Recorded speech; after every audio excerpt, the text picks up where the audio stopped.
Olá, pessoal. No episódio de hoje recebemos o vereador de Araguaína, Enoque Neto, presidente da UVET. Enoque, seja muito bem-vindo ao Giovanni Oliveira Podcast. Eu que agradeço, Giovanni, pelo convite. É sempre um prazer estar podendo falar um pouquinho da nossa cidade e também da nossa trajetória política no estado também.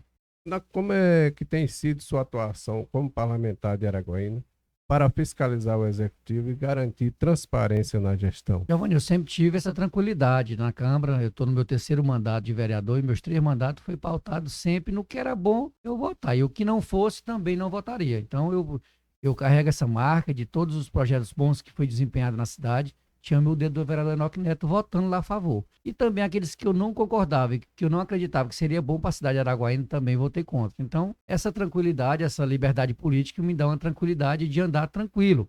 Hoje, a gente pode falar que eu não tenho nenhum projeto que eu votei contra o povo ou alguma coisa que pudesse prejudicar alguém. A gente sempre faz pautado na melhoria da nossa cidade. Esse é o papel do vereador. O vereador tem que ter o seu papel de independência.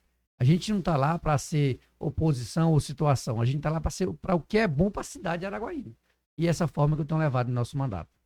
Quais são os projetos apresentados por você que você considera de grande relevância para a população de Araguaína? Giovanni, apresentamos muitos projetos de leis na área da saúde, na área da educação, na área do lazer, do turismo. Aplicamos muitas emendas nossas individuais para recursos para a saúde, para recursos para obras. Então, assim, mas o papel maior nosso, enquanto vereador, é cobrar os projetos existentes, porque tem leis para tudo, Giovanni.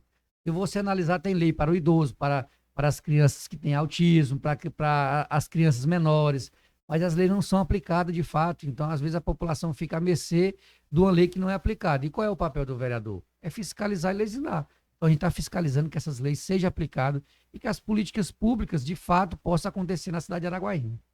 Vereador, como é que tem sido sua atuação no parlamento para garantir que a população de Araguaína tenha acesso a transporte de qualidade, que os empresários tenham acesso ao aeroporto de Araguaína e, enfim, e outros meios? Tem cobrado muito lá na Câmara. Por exemplo, eu vou dar um exemplo, como é que Araguaína não tem um cemitério público?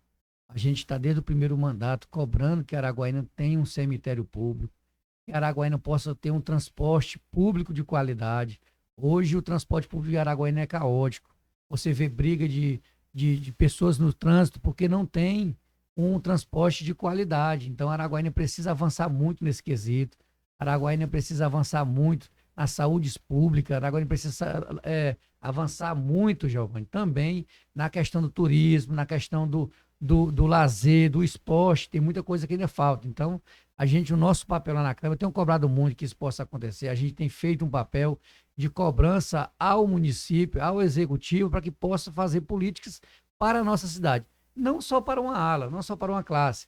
Araguaína tem avançado muito, mas com o poder econômico da nossa região. Araguaína é uma cidade bem localizada. Araguaína é uma cidade próxima de 2, 3 estados, cerca de 100 quilômetros. Então, todas essas cidades vizinhas, elas vêm para Araguaína. Então, o fluxo mensal de Araguaína, de pessoas que flutuam por Araguaína, é muito grande. Então, nós precisamos avançar mais ainda, para que aquelas pessoas tenham oportunidade em Araguaína. Aquele filho do araguainense que nasceu em Araguaína. Eu falo porque eu sou filho de araguainense. Eu sou filho de um carroceiro, filho de uma merendeira, e Deus me deu a oportunidade de estar representando nossa cidade. Então, nós precisamos criar projetos para que as pessoas de Araguaína também possam crescer junto com o crescimento da cidade.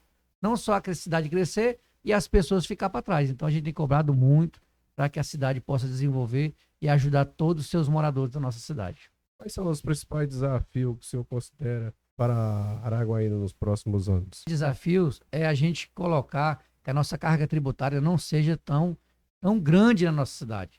Se você tiver uma carga tributária menor, a gente vai ter mais empresas, a gente vai ter mais emprego, vai gerar emprego direto. E quando gera emprego direto, a gente está gerando empregos indiretos também. Então a cidade cresce, o dinheiro anda na cidade. A gente precisa baixar um pouco dessa carga tributária nossa. A gente precisa que o morador de Araguaína tenha qualidade de vida. Aquela pessoa que ganha pouco, poder também viver na cidade. Não só trabalhar e não ter como viver. Araguaína a gente tem que ter lazer para a cidade, com aquelas pessoas menos carentes. Os nossos bairros mais afastados precisam ter uma trafegabilidade melhor.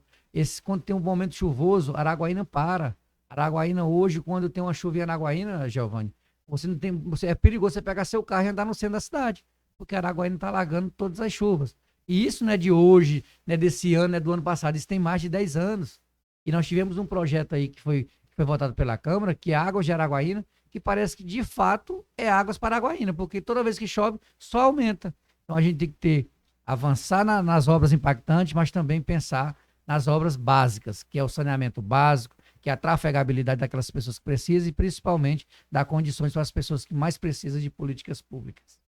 Araguaína tem vários problemas que a oposição sempre vem colocando, a questão do aumento do IPTU, inclusive parece que não baixou, né? Parece que aumentou, pelo menos chegou a muitos e-mails aqui na redação, que o IPTU não houve redução, e sim aumento. E você acha que a oposição não está sabendo conversar com a população ou o prefeito está sabendo convencer melhor a população do que a oposição, visto que ele teve uma votação muito grande? A questão da eleição em si, ela não é termômetro. O termômetro que a gente tem que analisar, Giovanni, o que a gente tem que fazer da agora para frente. Eu acho que quando as políticas, os palanques de desmanche, a gente tem que pensar no futuro. Então, assim, a oposição tem falado muito do IPTU. De fato, o IPTU, ele assola muitas pessoas. Só que como Araguaína passou por um processo tão ruim lá atrás, que às vezes as obras que são feitas, elas são colocadas como o grande gargalo, a grande situação que está sendo resolvida. E não é bem assim. Araguaína, a gente que anda nas pontas, a gente vê muitas pessoas sofrendo.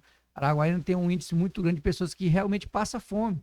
E qual o trabalho de assistencialista que é feito pela prefeitura? A gente tem que analisar tudo isso aí. Não é só um asfalto de qualidade, que é obrigação nossa, obrigação dos políticos. Nós votamos um orçamento e todo ano esse orçamento aumenta. Aí quando você vai falar que o orçamento desse ano aumentou do ano passado, você fala, mas é uma previsão orçamentária. É uma previsão, mas eu estou lá há 7 anos. Eu nunca vi uma previsão ter déficit. Sempre tem aumento. Quando dá em novembro, aquela previsão que foi estimada, ela já alcançou. Então a gente trabalha dentro desse orçamento do ano passado, que foi um orçamento de mais de 1 bilhão. Agora chegamos de um orçamento de quase 1 bilhão e 400 milhões. É muito dinheiro. Por que agora vai ter cortes? Por que agora vai ter demissões? Por que agora as obras estão paradas? Se você analisar, Giovanni, as obras são quase todas paradas. Se você analisar no período eleitoral, nós tínhamos mais de 40 frentes de obra. Cadê essas obras? Se você for no Camargo, não tem obra. Se você for nesses bairros que estavam asfaltando, não tem obra. E estão paradas por quê? Se o nosso orçamento fez para aumentar. E todos os anos o orçamento aumenta e ele nunca vem abaixo da previsão orçamentária. Então a gente tem que ter responsabilidade de trabalhar não só no período eleitoral, mas os 4 anos. E nós fomos eleitos para poder trabalhar os 4 anos na nossa cidade. No que eu falo, a questão da comunicação é justamente isso. Há os problemas que existem, mas a população parece que não entende. Quando é no período eleitoral, ela, por exemplo, passou agora recentemente, e você pode perceber que a votação do prefeito Wagner foi muito alta. E esses problemas são recorrentes. Sempre há reclamação que não tem creche tempo integral, que os coletivos são ruins, o aeroporto não funciona, e não tem carnaval, enfim, a cultura tem deixado de alguns eventos não foram feitos. Você está falando que os recursos aumentam. Aumenta. E a população está satisfeita com ele. Isso significa que a oposição não está sabendo dialogar com esses problemas e a comunicação não está chegando da forma que deveria na população. Você não vê dessa forma? A política, a máquina pública é um poder muito forte, muito grande. Então, a gente fala dessa gestão, é gestão continuada. Essa gestão já vai para no final do mandato vai para 16 anos. Então, se você analisar 2023 para 2024, que foi o ano eleitoral, Araguaína teve um crescimento de mais de 3 mil contratos dentro da gestão pública. E agora, diga-se de passagem, todos estão sendo exonerados. Então, se cria um cabide de emprego no ano eleitoral para poder disputar uma eleição, e a gente sabemos que o povo não tem culpa, o povo precisa trabalhar, e às vezes a oportunidade que tem é um ano eleitoral, e o povo vai trabalhar e acaba se engajando e acaba pensando que vai continuar no ano seguinte. Se você for analisar hoje, o Diário Oficial do município, todo dia é demissões em massa. Mas será por quê? Está tendo essa demissão? Porque eles incharam no período eleitoral. E isso foi colocado nas campanhas, que estava o alto índice de contratações, e, no entanto, agora está tendo as demissões. Então a gente bateu muito, a gente falou, E também a questão também do momento, na hora de juntar os grupos políticos, às vezes não tá tendo essa consonância de juntar a oposição. Então, historicamente, eles ganharam, você fala do prefeito Ronaldo Dimas, ele ganhou a reeleição dele com 33% dos votos da cidade, porque dividiu a oposição. Então, o ano passado, o ano retrasado do mesmo jeito. Então, assim, a gente tem que se juntar à oposição, mas assim, quando passa a eleição, a gente tem que respeitar o resultado. Eu não sou oposição do Wagner Rodrigues. Eu sou oposição do que eu não concordo, do que eu acho que é ruim para a cidade. Então, assim, a política passou, eu olho para frente. Acho que a gente tem que trabalhar pensando na frente, pensando na melhoria da nossa cidade. E no ano eleitoral, a gente tratar a política no ano eleitoral. Nós estamos no ano 2025, eu tenho cobrado muito que o dinheiro público seja aplicado, que a gente possa ter as creches de tempo integral que foi colocado nas propagandas eleitorais, tantas propagandas que foram colocadas no ano eleitoral, eu quero que seja aplicado agora, porque eu fui eleito. E eu tenho que cobrar que esses projetos possam sair também da propaganda e que possa ser aplicado na prática para a população de Araguaína.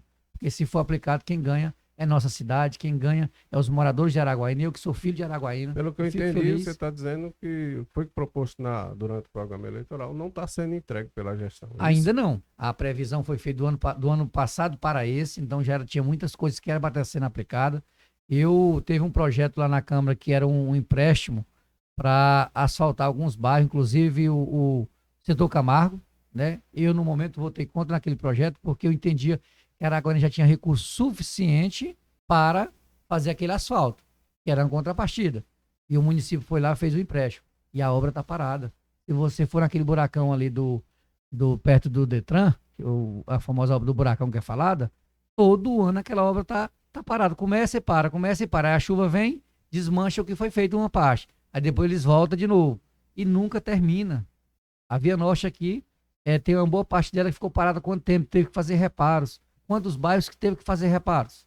Por quê? Porque eles não dão continuidade. Para e faz o aditivo, aí tem que mudar porque o orçamento não veio. Então, assim, a gente tem que tirar um pouco, mexer nessa caixa preta também, João. Eu recebi muita mensagem aqui, e você como vereador, você pode afirmar ou não. O crédito educativo, pô, a prefeitura excluiu ele ou não? Excluiu. O crédito educativo foi excluído, passou pela Câmara Municipal. Diga-se de passagem, eu votei contra esse projeto. Eu acho que eu que vim, Giovanni, assim, de um setor mais humilde, vim lá de baixo, e sei o tanto que é importante você dar oportunidade para os filhos daqueles que não têm condição de fazer uma faculdade particular. Você imagina a felicidade de um pai e de uma mãe que é um vendedor, que trabalha numa feira e que tem um filho cursando uma faculdade. E a prefeitura, em vez de incentivar, ela tirou o crédito educativo. Agora você me pergunta, mas por que o pessoal não estava pagando? Mas como o pessoal não estava pagando? Por que não executava esse pessoal? E por que eu posso ser penalizado por outra pessoa não ter pago? Então a prefeitura tinha dinheiro e tem muito dinheiro para que a gente possa cortar um programa tão pequeno. Era um projeto tão pequeno no tamanho financeiro, porque o impacto dele é muito grande, Giovanni. Você imagina você ter um filho que possa fazer uma faculdade de medicina e você ser esbarrado, você fala assim, não, meu filho vai ter o sonho tirado porque eu não tenho condição de pagar. Tanto que é ruim para o filho, como para o pai, como para a mãe, como para a nossa cidade também. Você é presidente da UVET, né? Recentemente sim, você promoveu um evento lá em Palma e realmente um grande evento. Eu tive lá presente. E qual a importância desse evento para os vereadores do Tocantins? Giovanni, foi um evento muito forte, muito grande. Agradeço pela sua presença lá no evento. Você pôde presenciar em loco lá e perceber a quantidade de políticos que estavam lá, de vereadores do estado de Tocantins, de deputados estaduais, nosso governador Vanderlei Barbosa, que se fez presente, deputados federais, senadores esteve presente também. E a gente ficou muito feliz pela magnitude do evento. Você juntar mais de 800 vereadores numa capital, Paulo, num estado tão grande que é o Tocantins, e tinha vereadores de todo o estado, do sul, do sudeste, do norte, do Vale do Araguaia, do Bico do Papagaio, se juntamos para aprender. Tivemos grandes palestras com palestrantes renomados, que ensinou muito sobre transparência, sobre marketing, sobre dinheiro, aplicação de recursos, sobre como fiscalizar os poderes executivos nas suas cidades. Então, assim, foi um grande marco para a política de Tocantins e para os vereadores em si. Essa classe, digamos, mais sofrida no meio político. A classe maior, porém a classe mais sofrida, porque é o primeiro cargo na linha da hierarquia política. Então, a gente acaba, às vezes, não tendo o mesmo suporte que os deputados estaduais têm, que os deputados federais têm, mas a gente tem a mesma função e o mesmo trabalho, que é desempenhar um bom trabalho pela cidade. Percebi lá que você está bastante alinhado com o governador Vanderlei. Inclusive, presenciei umas conversas lá. Eu não posso falar aqui, porque Na hora certa na não hora vamos falar. certa você deve falar você mesmo. Então, mas percebi que você está muito alinhado com o governador. Afinal, o governador também é muito humilde. Ele estiver lá com os vereadores e tendo papo, tirando foto, e jogou bola com o vereador. O Vanderlei é um cara diferente, né? O vereador Vanderlei é uma pessoa simples de natureza. É uma pessoa que veio de baixo também, junto com a gente. Teve 5 mandatos de vereadores. Você imagina um vereador, tanto que eu, como vereador, fico feliz de ter um governador do estado que foi vereador. Então ele sabe a nossa importância dos vereadores do estado de Tocantins. Pode ser a cidade menor como a maior. O vereador é o mesmo peso. Não tem essa distinção. Para ganhar na cidade pequena, talvez seja até mais difícil, Giovanni. Então, assim, a gente tem o mesmo valor. E o governador Vanderlei, a gente tem uma boa ligação política. É meu líder político também, né? Eu acompanho o governador Vanderlei Barbosa, apoio ele para governador e tenho certeza que iremos também ter um direcionamento político logo dele para 2026, que é quando é o ano eleitoral. Mas nesse momento a gente tem trabalhado muito pelo Estado, ele é um grande parceiro da nossa entidade, tem ajudado muito nos eventos, tem ajudado muito. Lá no dia mesmo do evento ele lançou várias obras, inclusive a nossa sede, e vai ajudar com a sede para a UVET. Isso é muito importante. A ATM, que é a Associação Tocantins de Municípios dos Prefeitos, tem uma grande sede e é um grande marco deles. Então o governador Vanderlei já anunciou no evento que vai fazer uma sede para os vereadores. Você imagina, a gente sai de todo o estado, chegar em Palmas, você ter um lugar de ficar, você ter um carro para poder se deslocar, porque nem todo vereador tem carro. Nem todas as câmaras têm condições de alugar um carro para os vereadores. Então a gente, esse suporte de um governador que foi vereador, a gente fica feliz e pode ter certeza que o governador Vanderlei é um grande amigo e um grande parceiro político nosso. Só para encerrar, você tem pretensões políticas para o futuro ou continuará como vereador mesmo? Giovanni, Araguaína é uma cidade muito importante no cenário político. A gente que é política, a gente sempre tem sonhos de crescimento, de um dia chegar num mandato mais alto. Mas eu sou eu sou de grupo, primeiro, e segundo também, é o tempo de Deus. Tudo é no momento de Deus. Às vezes a gente pensa que o momento daqui a um tempo, e Deus tem outro tempo pra gente, então eu coloco tudo na mão de Deus. Claro que a gente está numa cidade do tamanho de Araguaína, a gente tem a nossa importância política no estado. Então, no momento certo, no momento que Deus achar que a gente está preparado para outros voos, aí vai ser o momento. Algo mais, vereador, que você gostaria de me falar? Eu só queria agradecer, Giovanni Oliveira, pelo espaço que você cedeu aqui a gente falar um pouquinho do nosso trabalho, falar um pouquinho da nossa história e se colocar à disposição de todas as pessoas de Araguaína, do nosso estado, porque eu sei que o seu canal ele pega o estado inteiro, o Brasil, é um canal muito assistido, a gente fica feliz de estar aqui hoje, Giovanni. Quero lhe falar que a gente está à disposição enquanto representante do povo, a gente está à disposição para poder ter uma cidade melhor, ter um araguainense feliz e ter um estado que cada vez mais possa crescer com a ajuda do seu povo e com a ajuda das forças políticas também. Olá, pessoal, estamos encerrando aqui mais um episódio de Giovanni Oliveira e até a próxima oportunidade.